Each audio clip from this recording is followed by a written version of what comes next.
I'm David Tao, and welcome to the Theories of Everything program. Viewers, in the 21st century, we're entering an extremely exciting and significant phase in our history. For the first time, we may actually be able to answer the question in the not-too-distant future of whether there exists life beyond that on Earth. And also, for the first time, we have the technology to enable us to do it. And on the cutting edge of this technology, we have now the Australian Centre for Astrobiology at Macquarie University, and its director, it's the Professor Malcolm Walter. Welcome to the show, Malcolm. Thank you, David. Am I correct in saying that that you are on the cutting edge with this research here at the centre? How long has the centre been going, roughly? 2 years. We had our second birthday just a few days ago. Okay. But, yes, we are on the cutting edge. Well, personally, I've been involved with NASA for many years, long before the centre was established. I see. So right. Yep. I've been involved in their Mars exploration program, Search for Life on Mars, for a long time. All right. So you've got a solid background, indeed. Yes, but in the centre now, we have some of the world's best molecular biologists, microbiologists who try to put together the tree of life, understanding the relationships of all life. So you've got a broad range of research programs. From my reading of the literature, I sort of see three broad categories. There may be more. Firstly, there's the origins of life, the biochemistry, and potentially how it may have started and the probabilities of it starting, etc.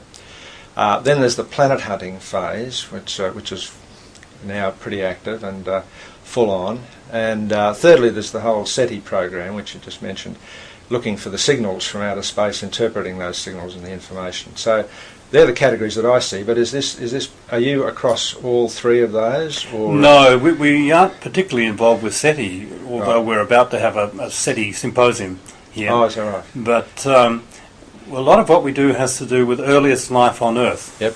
And, well, it's the only model of life we have, isn't it? Mm. So if we go to search for life elsewhere, we need to have a good understanding of what there is on Earth. And it happens that Australia has the best record in the world of earliest life on Earth. So that's a major going back focus. Going back the furthest? Yes. The beginnings, 4 billion years? Or well, so, we don't get back to 4 with rocks well enough preserved to have fossils in them. Okay. But we get back to 3.5 billion years ago in Western Australia, near Marble Bar. I see. And so we've got quite a focus on examining that evidence for early life on Earth, and then looking at that in terms of what it means for searching for life on Mars or Europa or anywhere else. Well, the Mars thing is, of course, the controversy over whether life started on Mars, whether some of the meteorites we've picked up here include tiny fossils or not, Martian fossils, etc. That's a very hot debate at the moment. Of course, with the NASA launch of the 2 Mars probes, some of this should be resolved. You see that happening? Yes, in time. And we should remember it's not only NASA, the European Space Agency launched last month as well. Yes. And there's a Japanese mission on the way to Mars as well. Okay. So it's a busy time. Many of those missions are focused on the search for life on Mars. At least at this stage, getting background information like, is there water there, and what's the distribution of water, and fundamental questions like that are important for life. And there are some direct experiments looking for life as well. There was, in '76, with the earlier Viking lander, was it? Yes. There was some evidence that there could have been life, but that was ignored or dismissed by NASA because there was other evidence that seemed to negate it. But there seems to be that issue seems to have reheated up a little bit. But again, it'll only be really resolved when the latest landings occur and the latest experiments. Yes, well, the issue back then was not that the evidence was ignored, but it was ambiguous. And partly it was because the surface chemistry of Mars wasn't understood at all at that time. The experiments would have been designed differently had it been known that the surface of Mars is highly oxidizing, and in that environment all sorts of weird chemistry happens. Of course, that's what's happened with the latest meteorite fossils from Mars as well. It's still an open debate as to... Well, not really. Initially there were, I think it was 6 lines of evidence from the meteorite. This is ALH 84001 from Antarctica. Now 5 lines of evidence have been negated. Right. There's 1 left. Okay. And they're struggling. Yeah, well, one weak point of evidence is not enough to prove the existence of life on another planet. We need to have a very high standard of proof, and that is not a high standard. So while the original protagonists still believe that they've demonstrated there was life on Mars, I was with them just 2 weeks ago in Houston at the Johnson Space Center, and they're not giving up, but they don't have many supporters. Except that I know one of your own staff, Professor Paul Davies, quite eminent in the field, of course, is a fairly strong advocate based on probabilities and windows of opportunity for life to develop on Earth. Yes, well, that's a different sort of argument. Yes. He thinks it's inevitable that life would have travelled between the inner planets, between Mars and Earth in particular, because we know that there's a traffic of meteorites out there that goes from one planet to another on a regular basis. Yes. And we know that on Earth microbes live deep in rocks, up to 3 kilometres down here. Yeah, absolutely. And so when those rocks get blasted out into space, the physics of the process is such that bacteria can survive in some of them. They do. They're very hardy, aren't they? Yeah, and they can survive the trip between planets as well. Even with the ultraviolet. Oh, well, actually, they're deep inside space. a rock. They're inside a rock. Yeah. It's only when they're travelling between stars that they might be problematic, I guess. Oh, that's a bit tricky. Yeah. There was a recent exploration of that idea, actually, on a statistical basis, and it was decided it was vanishingly. .0000000, etc. probability of it ever happening. So we might as well forget about it. On the other hand, there's plenty of organic sort of molecules floating around in space too, and they lob onto comets and arrive here eventually. Yes, and one of the more popular theories of the origin of life is that organic material from space might have seeded the planet, or it certainly would have, and then the chemistry that followed from that was what started life. Yeah, so it's but it is as I mentioned, it's a very, very significant time because it's recognised now as a serious astrobiology, as a serious field of study, and searching for life, whether it's intelligent life or just life microbe form. It's recognised as not only legitimate but perhaps a unifying area of knowledge too. Yes, perhaps. That's right. I mean, what's really happened in the last few years since NASA set up its Astrobiology Institute is that astronomers have come together with geologists and chemists and biologists to share ideas and work in a cross-disciplinary fashion. So that's very broadly based and quite new. Well, of course, again, and it does focus on the origins of life, which is a critical origins of life on Earth, which is quite a hugely important area, of course, at the moment. It certainly is. And another of your researchers, Dr. Charlie Lineweaver, has been involved in that. Yes, he has. Has he got his own line of research there? What's his particular area? He's been looking at the several things, one of which is when planets in the universe might first have become habitable. And he's worked out that there could have been habitable planets elsewhere long before those in our solar system. So in terms of the potential history of life throughout the universe, we're newcomers by this statistical analysis. Because we're the second or third generation star, solar system star, whatever. Yes, I don't know, but we're well along the evolutionary pathway of stars. Right. Well, yes, I mean on the planetary side, there's been some recent exciting discoveries. I think that planets could have some form of planet, huge gaseous ones, 50 times most of the extrasolar planets that have been discovered seem to be a lot larger than Earth, obviously, because they're the only ones that can make we can pick up at this stage. That's correct. And they're more or less gaseous, and they're more or less too close in anyway to their suns. Hot Jupiters, they're called. Hot Jupiters, but also it appears that there might have been some early different sort of planets, even as early as 1 billion years after the Big Bang, rotating around a couple of dwarf stars or binary systems. That seems to have just come into prominence just lately. Well, there's been talk about brown dwarfs and gradation from brown dwarf stars through to planets. Yes. Well, that's right. That's and then you've got the whole extrasolar thing of planets wandering away from their stars, but perhaps being still heated by the radioactive core as the Earth is, and maintaining it under a sheath of hydrogen or whatever. Yeah. But that's like underground, so it's not beyond the realms. No, it's not beyond the realms of possibility. I guess the field is growing exponentially. That's part of the problem. Oh, not the problem, but part of the sort of scope of the thing that you have to keep track of. Oh, I can't. I can't keep track of it. It's impossible. It's hard enough for me as a geologist to keep up with geology, let alone astronomy and microbiology and all the rest of it. Yeah. Charlie put some sort of probability on life being able to kick-start, I think, on a planet like Earth within 1 billion years of the Earth, of an Earth-like planet forming, I think. Yes, no, I don't remember how that argument goes. No, I think it was about 13% probability that it might start within 1 billion years or something like that. Yeah. But also the time frame's critical. The window of opportunity, I think, as they call it, is critical, because our sun's about to another 1 billion years, I think, before it starts to heat up again or something. And we've got another 5 billion. Well, that's the finish. That's the finish. Yes. That's true. That's the finish.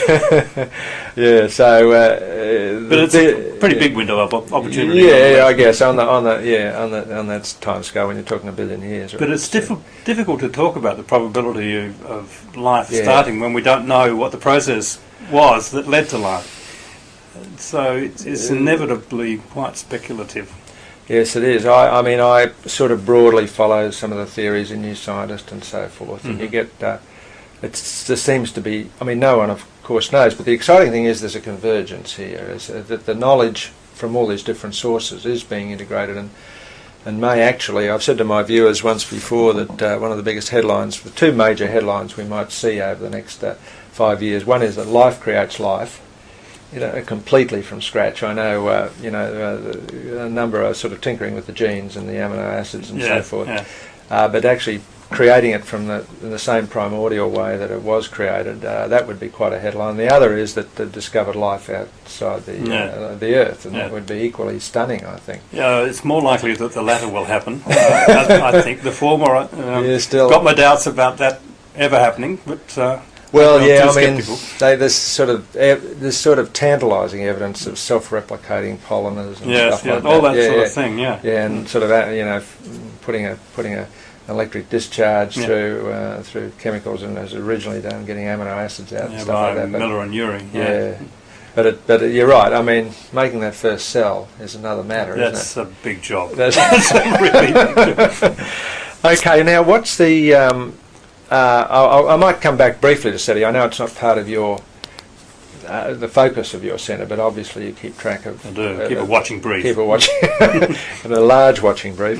But what, again, how do you see your program going from now? Where's the focus is on understanding the origins of life on Earth is a key one, and then in the other... We have a particular focus on Mars as well. And our central goal is to actually be deeply involved in the exploration of Mars, including getting instruments on rovers and other packages on Mars, and we're working on that right at the moment. Okay, but you haven't got any packages, instrumentation on the current ones that are going? No, but we have a bid in with the European Space Agency to get an instrument on their 2009 mission to Mars. Oh, right. Called ExoMars mission. Oh, excellent. And we plan to get an infrared spectrometer on board their rover.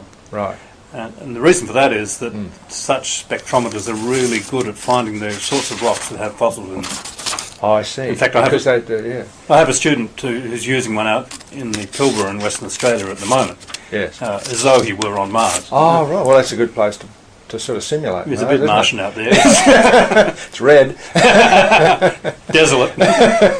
All that stuff. And he's actually, so he's picking up infrared radiation from rocks that may have had organic matter. These are rocks that have fossils in them, 3.5 billion year old fossils. Yes. And he's able to map those same rocks with a spectrometer flown on an aircraft. Right. So using this spectrometer, he's actually able to detect the fossiliferous units. They have a specific spectrum. Okay, in the infrared. In the infrared, right. a particular pattern Yes. that can be picked up and interpreted. That's very valuable, isn't it? Oh, it's That's extremely really, valuable, yeah, and yeah. it's the first time it's been done I see. in paleontology, essentially, Yes, to look for yes. fossils from an aircraft. That's a Yes. novel approach. It's a lot quicker. Yes. Right, and is he? So that's one of, and that's the sort of. So you'll replicate that on Mars, except you can't fly over it. Well, maybe it will fly. Oh, over. yeah. The satellite will fly over. There'll be an orbiter, Yeah.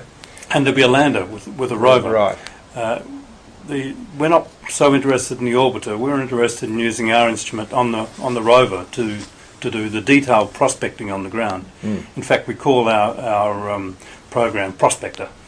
We had to have a one-name acronym, and that's what we settled on, because that's what it is. It's out there prospecting, not for gold, but for fossil bacteria or whatever. Yes, absolutely. I mean, it's just sort of more valuable than gold anyway, isn't it? Well, I think so. More significant. Much more significant. I mean, gold's been around a long time. But Yeah. this isn't. Boring stuff. Yeah, boring stuff, yeah. So, okay, that's one major program, and that's due to be repackaged, so you'll get some information feedback before that, but repackaged in 2009.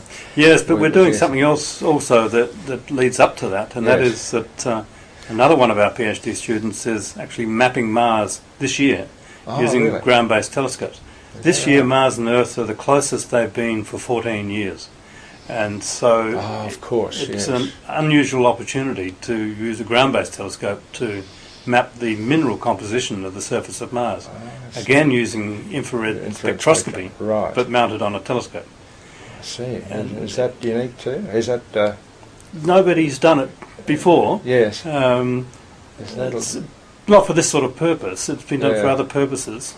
And also telescopes have improved a lot in the last few years. Oh, absolutely. So we can now get a 16 kilometre resolution on the surface of Mars, which maybe Yeah, right. doesn't sound very good, No, but in no, fact no, it's but pretty that's- good when you're looking at a whole planet. Yes.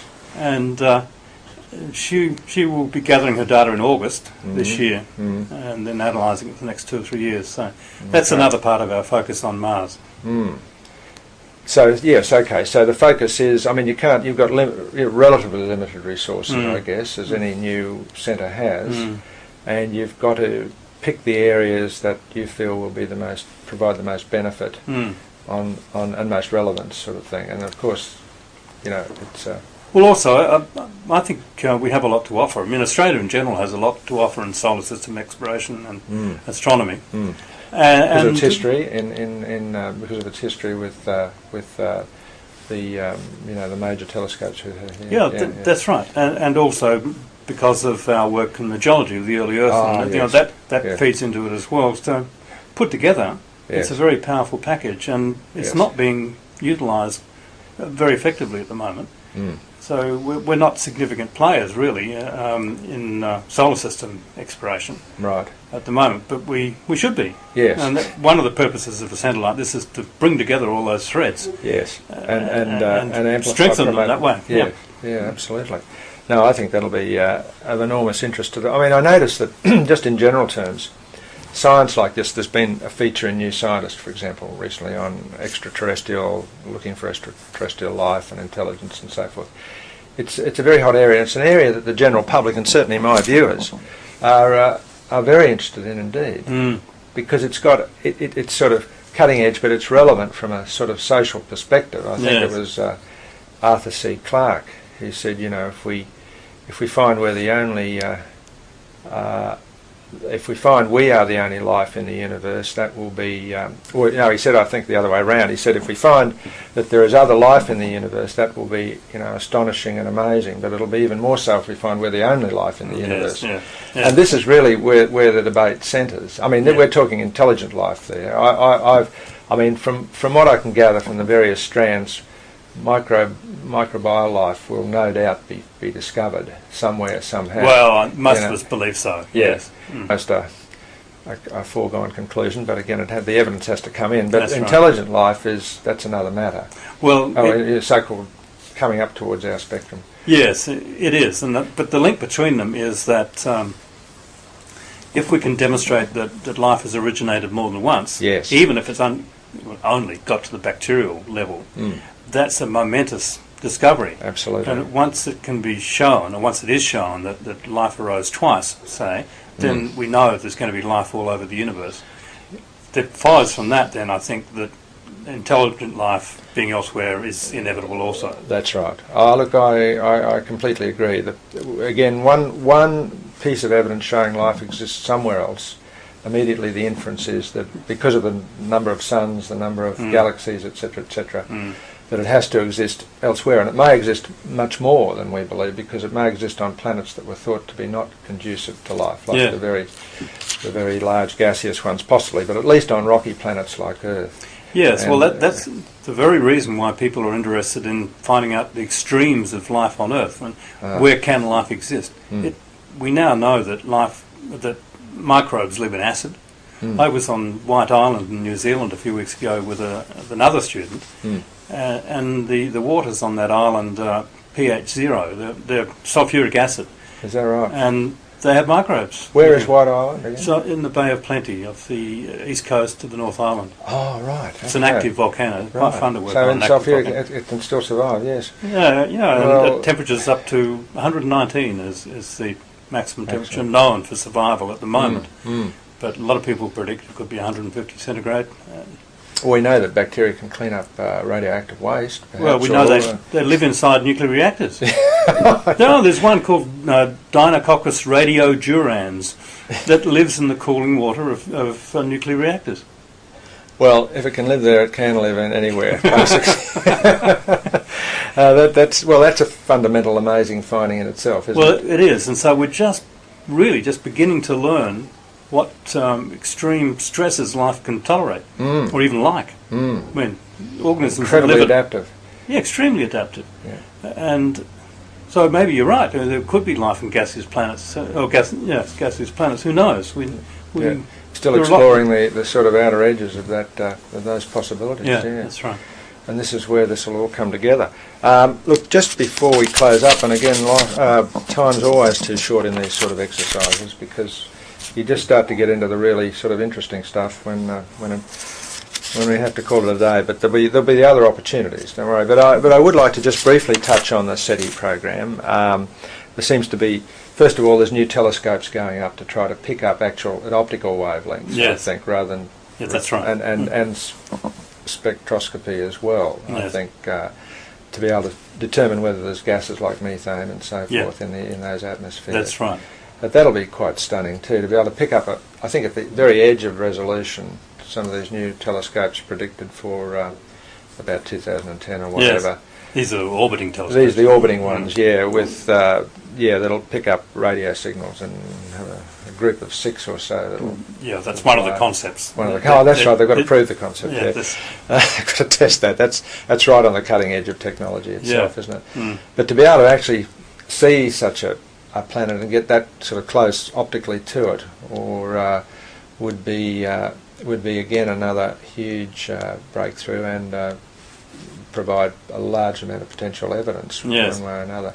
So that's happening there. But on the signal side, have you just from your broad knowledge, Malcolm, it seems that there's more research going into interpreting the signals, information science, if you like, to look at the complexity of this potential signals and so forth. Well, what's happening these days is that millions of radio channels are being monitored simultaneously. Right. And just vast amounts of data are being collected. So, right. There's a big computing problem involved in there in dealing with all of that data. That's been the advance over the last few years. Yes, the two have to go in tandem, don't they? Computing science, information science, as well as space science, if you like, or this, sort of searching. You're not talking terabytes there. You're talking whatever petabytes, whatever that goes up to. and more and more powerful computers to do the analysis. Yes, well, new telescope arrays too on Earth. The SETI Institute in California has just managed to raise $25 million to build what it calls its Allen telescope array, which has numerous dishes in it. I forget how many, but it could be something like 100 dishes, which all point at the same part of the sky simultaneously. Is that in space or is that on ground? That's on the ground. That's going to be in California. So that'll be equivalent to a really vast telescope. Yes. So the signals from all of those dishes will be combined as though it was one giant dish. Yes. Well, with all this, I think that's probably a good note to end on, and with all the concurrent sort of research and development that's going on, hopefully, what's your time frame on getting some indication of whether there may be life elsewhere, even in the solar system? Let's forget about the rest of the universe. Would we be talking a 5-year time frame? No, but I think within 20 years we'll have pretty good evidence from robotic spacecraft of whether it's likely or not that there's life or was life on Mars. The ultimate answer is going to come from having people on Mars. You think it'll come down to that? I think it'll have to come down to that. Yeah.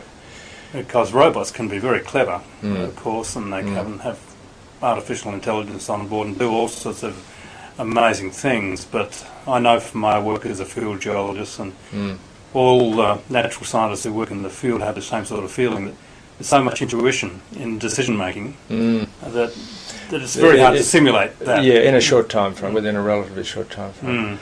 Whenever it happens, Malcolm, I'm sure that the centre will be there, still on the cutting edge, and right there in the thick of it. So all the very best in the future, and we'd like to keep in touch on our program. I'm sure the viewers would, and because this again is the most exciting stuff that could possibly be, basically, in science at the moment. So we'll look forward to having a few more talks in the future, if that's okay with you. Yeah, certainly, David. Yes, I'd love to. This is a very exciting field, and I'm very happy to be at my stage of my career and still being excited by things like this. Well, thanks very much again, Malcolm. You're welcome. I'm David Tao, and you've been watching the Theories of Everything program again. I'll look forward to talking to you again next week.